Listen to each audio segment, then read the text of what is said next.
Hello students, you are watching learn with practice YouTube channel. आज के हमारे इस लेक्चर में मैं आपको सिखाऊंगा प्रेजेंट कॉन्टिन्यूस टेंस के बारे में। हम इसकी पहचान देखेंगे, जुमला बनाने का तरीक़ाकार देखेंगे और बाकी बहुत कुछ सीखेंगे। A lot to know, a lot to discuss. देखते रहिए हमारा यूट्यूब चैनल। स्टूडेंट्स देखें अब इस टेंस की पहचान क्या है। इस टेंस की पहचान ये है कि इसमें उर्दू फ़िक्रात के आखिर पर रहा है, रही है, रहे हैं वगैरह आता है। अब स्टूडेंट्स इसका मानी ये है, सबसे पहले हम ये जो हमारे पास लफ्ज़ है प्रेजेंट कॉन्टिन्यूस टेंस, हम इसकी एटमोलॉजी देखते हैं। स्टूडेंट्स प्रेजेंट का मतलब होता है हाल यानी मौजूदा वक्त, हाल यानी मौजूदा वक्त। इसी तरह से कॉन्टिन्यूस का मतलब होता है जारी और टेंस का मतलब होता है ज़माना, यानी वो ज़माना, वो वक्त जिसकी हम बात करें वो जारी है, वो अभी वकूअ पज़ीर हो रहा है, अभी वाक़या हो रहा है। अब स्टूडेंट्स हम देखते हैं इस टेंस में सेंटेंस फॉर्मेशन यानी जुमला बनाने का तरीक़ाकार क्या है। स्टूडेंट्स जुमला बनाने का तरीक़ाकार इसमें ये है कि सबसे पहले हमारे पास आएगा, इसमें सब्जेक्ट आएगा। सब्जेक्ट के बाद जैसा कि आपको पता है कि हर टेंस का हेल्पिंग वर्ब्स होते हैं, इसी तरह से इस टेंस का हेल्पिंग वर्ब है इज़, एम, आर। स्टूडेंट्स इसमें जो मेन वर्ब है वो उसकी फ़र्स्ट फॉर्म आएगी और फर्स्ट फॉर्म के साथ हम लोग आईएनजी का इजाफा करेंगे और उसके साथ हम लोग इस्तेमाल करेंगे ऑब्जेक्ट को। अब पिछली वीडियोज़ में जैसा कि आप लोग जान चुके हैं कि सब्जेक्ट किसे कहते हैं। सब्जेक्ट कहते हैं doer of the action, doer of the action यानी काम को करने वाला, डूअर ऑफ द एक्शन यानी काम को परफॉर्म करने वाला। यहाँ पर इज़ एम आर क्या है, दीज आर हेल्पिंग वर्ब्स। और हमने पिछली वीडियो में देखा कि हेल्पिंग वर्ब्स को हम लोग ऑक्सिलरीज भी कहते हैं, ऑक्सिलरीज भी कहते हैं। और स्टूडेंट्स इसी तरह से जो हमारे पास मेन वर्ब है उसके साथ आईएनजी की फॉर्म लगेगी। मसलन रन है तो उसके साथ आईएनजी का इजाफा हो जाएगा, वो रनिंग हो जाएगा। यहाँ पर एक और एन आएगा। इसी तरह से ऑब्जेक्ट किसे कहते हैं, जो चीज़ अंडर द एक्शन हो, अंडर द एक्शन, उसको हम लोग कहते हैं कि ये क्या है जी, ये हमारे पास ऑब्जेक्ट है। अब स्टूडेंट्स इस टेंस के कुछ एग्जांपल्स देख लेते हैं, सम एग्जांपल्स। इसके एग्जांपल देखें जी, वो स्कूल जा रहा है। पहले एग्जांपल इसकी देख लें आप। इसके हम पहले करेंगे एफर्मेटिव सेंटेंसेस या simple sentences, simple sentences. Students के सिंपल सेंटेंसेस में पहली एग्जांपल हम लोग देख रहे हैं, वो है जी वो स्कूल जा रहा है। A very common sentence. इसमें आप देखें वो स्कूल जा रहा है, सबसे पहले क्या आएगा, सब्जेक्ट आएगा।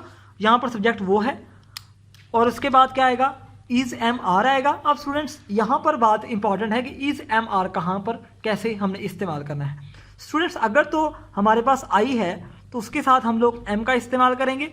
अगर हमारे पास ही, शी, इट या कोई सिंगल नेम है तो उसके साथ हम लोग इज़ का इस्तेमाल करेंगे। अगर हमारे पास कोई प्लूरल है, प्लूरल से मिला जैसा कि हमारे पास अगर कोई हो, वी हो, यू हो या दे हो, तो उसके साथ हम लोग आर का इस्तेमाल करेंगे। ये हमारे कुछ बुनियादी उसूल हैं। अब हमने पहला अपना जुमला देख रहे हैं, वो स्कूल जा रहा है, तो इसका क्या आंसर बनेगा, इसका आंसर बनेगा वो की इंग्लिश पहले लिखेंगे। वो की इंग्लिश क्या है, यहाँ पर वो अगर लड़के के लिए इस्तेमाल हो तो उसको ही कहते हैं। अब ही यहाँ पर इस्तेमाल करेंगे, ही। उसके बाद हम लोग क्या लिखेंगे, ही के साथ हम लोग क्या इस्तेमाल करेंगे, हमने अभी देखा ही के साथ हम लोग इस्तेमाल करेंगे इज़, ही इज़। और उसके बाद हम लोग क्या करेंगे, वर्ब की फर्स्ट फॉर्म जाने की इंग्लिश क्या होती है, गो, और उसके साथ हम लोग आईएनजी का इजाफा कर देंगे, he is going to school, वो स्कूल जा रहा है। स्टूडेंट्स इसी तरह से दूसरा जुमला देखें, माहीगीर, माहीगीर कहते हैं मछलियां पकड़ने वाले को। माहीगीर मछलियां पकड़ रहा है, माहीगीर मछलियां पकड़ रहा है। माहीगीर की इंग्लिश में कहते हैं फिशरमैन, इसको कहते हैं फिशरमैन। इसके साथ दाल लगाएंगे। ये क्यों लगाते हैं, ये वीडियो जानने के लिए इसका लिंक डिस्क्रिप्शन बॉक्स में दे दिया गया है, आप वो वहाँ जाकर वो वीडियो मुलाहजा देख सकते, उसको वीडियो को देख सकते हैं। आप स्टूडेंट देखें, द फिशरमैन माहीगीर मछलियाँ पकड़ रहा है। द फिशरमैन इज़, अब हम इस इज़ का इस्तेमाल करेंगे क्योंकि माहीगीर एक है, सिंगल है, मैंने कहा था सिंगल नेम होगा, तो आप उसके साथ इज़ का इस्तेमाल करेंगे। द फिशरमैन, अब इसके साथ क्या लगाएंगे आप, इज़ लगाएंगे। The fisherman is catching, catch is first form, पकड़ने की इंग्लिश है, और उसके साथ हम लोग ING का इस्तेमाल करेंगे। The fisherman is catching the, क्या पकड़ रहा है, फिशेस। क्या मैंने जुमला दुरुस्त लिखा? नहीं, ये जुमला दुरुस्त नहीं है। उसकी वजह ये है, यहाँ पर फिश नहीं आएगा बल्कि यहाँ पर फिश आएगा, फिशेज नहीं आएगा। अब इसकी वजह क्या है? इसकी वजह यह है कि कोई भी जो कलेक्टिव नाउन है, fish is a collective noun. Collective noun को उर्दू में हम लोग इसमें जमा कहते हैं, और फिश यहाँ कलेक्टिव नाउन है, तो एक अगर फिश की बात करेंगे तब भी फिश ही आएगा, अगर ज़्यादा मछलियों की बात करेंगे तब भी फिश ही आएगा। हाँ, अगर आप लोग मछलियों की बहुत ज़्यादा किस्मों की बात करेंगे तो फिर हम लोग फिशेस का इस्तेमाल कर सकते हैं। अब स्टूडेंट्स इसी तरह से इसकी थर्ड फॉर्म, एक और जुमला देखें, अमीर आदमी खैरात बांट रहा है या खैरात दे रहा है। अब स्टूडेंट इसका आप जुमला देखें, अमीर आदमी की इंग्लिश होती है rich man. The rich man, यहां ध्यान में रखें, रिच और मैन दोनों मुख्तलिफ, दोनों में फासला रहेगा। द रिच मैन इज, चूंकि एक अमीर आदमी है तो उसके साथ आप लोग इसका इस्तेमाल करेंगे। द रिच मैन इज, खैरात बांटना या खैरात देने को आप कहते हैं गिव, और इसके साथ ING का इजाफा करेंगे तो इसका गिव का जो है वो ING का इजाफा करने से ख़त्म हो जाता है। इसके भी चंद एक रूल्स हैं, वो आप नेक्स्ट वीडियो में डिस्कस करेंगे। The rich man is giving the, अब खैरात बांटने की इंग्लिश कहते हैं आर्म्स, ALMS, L यहाँ पर साइलेंट है। कुछ वर्ड्स जो हैं वो, उनमें कुछ जो अल्फ़ाबेट्स हैं वो साइलेंट्स होते हैं, वो कौन कौन से वर्ड्स हैं उनकी भी हम एक अलहदा से वीडियो बनाएंगे। अब स्टूडेंट्स आपने देख लिया कि एफर्मेटिव सेंटेंसेस में यहाँ पर हमने 3 बातें की, 3 जुमले बनाए। अब हम इन्हीं जुमलों को नेगेटिव सेंटेंसेस में भी देखेंगे। नेगेटिव सेंटेंसेस, नेगेटिव सेंटेंस क्या मतलब है? मनफी फिक्रात। अब स्टूडेंट्स मनफी फिक्रात बनाने का उसूल क्या है, तरीकाकार क्या है? हमने जैसा कि पहले देखा कि मनफी फिक्रा बनाने के लिए आपने सिंपल ये करना है कि सब्जेक्ट और उसके बाद जो हेल्पिंग वर्ब है उसके बाद आप लोगों ने नॉट का इजाफा कर देना, उसके अंदर आपने नॉट का इजाफा कर दिया तो आपका मनफी फिक्रा बन जाएगा। बिल्कुल सिंपल है इसमें। अब इसमें देखें, वो स्कूल जा रहा है, इसी को हम लोग इसका मनफी बना लेते हैं। वो स्कूल नहीं जा रहा है, तो अब इसकी इंग्लिश क्या बनेगी? ही के साथ आप लोग हिज लगाएंगे, इज लगाएंगे। क्यों? क्योंकि हमने भी देखा कि ही, शी, इट और सिंगल नेम के साथ इज का इस्तेमाल होता है, ये हमने बुनियादी रोल में पढ़ लिया है। ही इज, वो स्कूल नहीं जा रहा, ही इज नॉट, क्या लगाएंगे उसके बाद? ही इज, ही सब्जेक्ट है, इज आ गया, उसके बाद नॉट आ गया, ही इज नॉट। और उसके बाद आप लोग देखेंगे वर्ब की फर्स्ट फॉर्म क्या है? गो, और इसके साथ ING का इजाफा करेंगे, he is not going to school, वो स्कूल नहीं जा रहा है।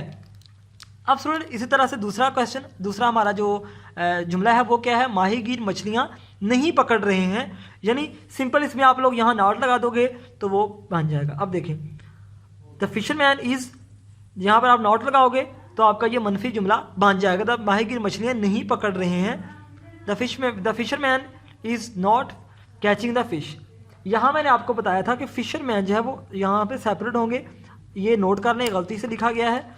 यहाँ पर आप लोग देखें, फिशर जो है वो सेपरेट आएगा और मैन जो है वो यहाँ पर सेपरेट आएगा। The fisherman is catching the fish, not fishes. अब स्टूडेंट्स इंट्रोगेटिव सेंटेंसेस को देखते हैं। इंट्रोगेटिव सेंटेंसेस से मुराद ये है कि सवालिया फिक्रात, ऐसे जुमले जिनमें कोई सवाल पूछा जाएगा उनको हम लोग इंट्रोगेटिव सेंटेंसेस कहते हैं। अब इनको बनाने का तरीका कर क्या है?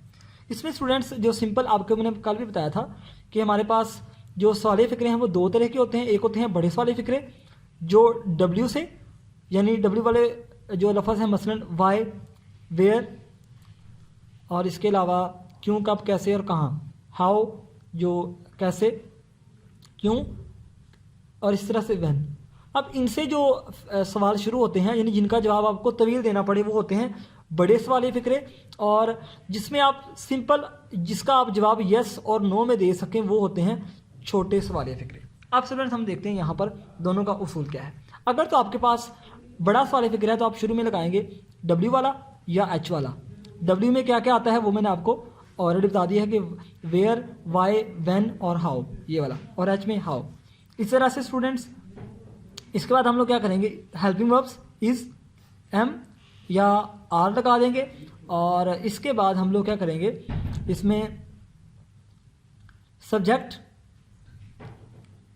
और सब्जेक्ट के बाद हम लोग लगाएंगे वर्ब की फर्स्ट फॉर्म, वर्ब की फर्स्ट फॉर्म के बाद हम लोग इसमें लगाएंगे आईएनजी, और फिर उसके बाद हम लोग लगाएंगे ऑब्जेक्ट। अब मिसाल के तौर पर हम पिछली एग्जांपल्स को वापस ले लेते हैं। पिछली एग्जांपल में हमने देखा था वो स्कूल जा रहा है, वो स्कूल नहीं जा रहा है। अब इस एग्जांपल में देखते हैं क्या वो स्कूल जा रहा है, क्या बनेगा इसका, is he going to school, और आखिर में हम लोग सवालिया फ़िक्रा लगा लेंगे। अब आपने यहाँ देखा, पहले यहाँ पर भी सवालिया फ़िक्रा लगा लेंगे। यहाँ पर हमने देखा कि पहले इस हमने लगा लिया क्योंकि छोटा सवालिया फ़िक्रा है, उसके बाद हमने सब्जेक्ट लगा लिया ही, उसके बाद वर्ब की फर्स्ट फॉर्म, फिर उसके बाद आईएनजी, और उसके बाद फिर ऑब्जेक्ट। इसी तरह से अगर ये क्वेश्चन होता वो स्कूल क्यों नहीं जा रहा है, वो स्कूल क्यों नहीं जा रहा है, तो इसके लिए हम लोग क्या करेंगे, पहले हम लोग डब्ल्यू वाला लगा देंगे, मसलन वाई, उसके बाद इज, ही, फिर उसके बाद अब ये बन गया हमारा इंट्रोगेटिव एंड नेगेटिव सेंटेंस, यानी कि सवाल भी हो गया और उसमें साथ मनफी की बात भी हो गई। Why is he not going to school, वो स्कूल क्यों नहीं जा रहा है। अब स्टूडेंट्स इसी तरह से तो हमने दूसरी एग्जांपल देखी थी कि माहीगीर मछलियां क्या, माहीगीर मछलियां पकड़ रहा है, तो इसमें स्टूडेंट हम क्या करेंगे, इस शुरू में लगा देंगे, is the fisherman catching the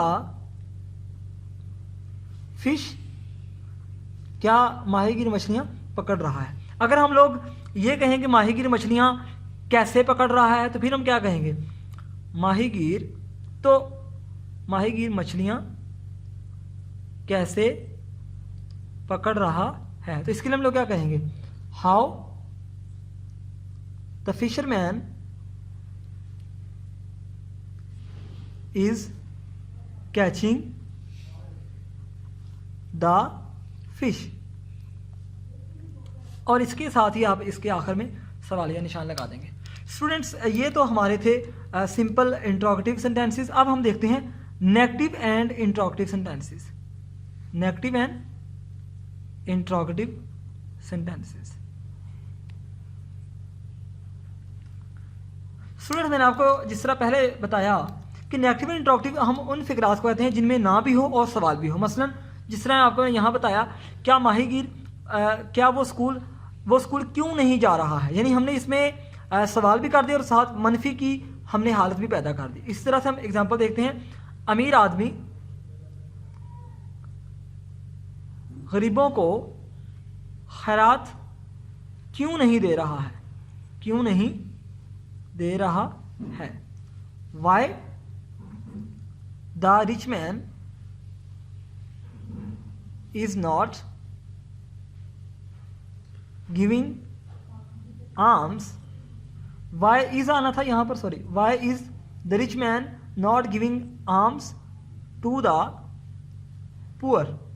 students अब यहाँ पर हमने पुअर्स क्यों नहीं लगाया, why we have not use the word poors, because again poor is a collective noun, poor is a collective noun. तो जहाँ पर भी ज़्यादा जितने मर्जी गरीबों की बात होगी हम उसके लिए पुअर ही इस्तेमाल करेंगे, पुअर्स इस्तेमाल नहीं करेंगे, यहाँ पर ये रॉन्ग है। I hope you have understand it. अगर आप लोगों को ये वीडियो पसंद आई तो आप इसको लाइक कीजिए, शेयर कीजिए और अपने दोस्तों के साथ सब्सक्राइब कीजिए। अल्लाह हाफिज़ नासिर।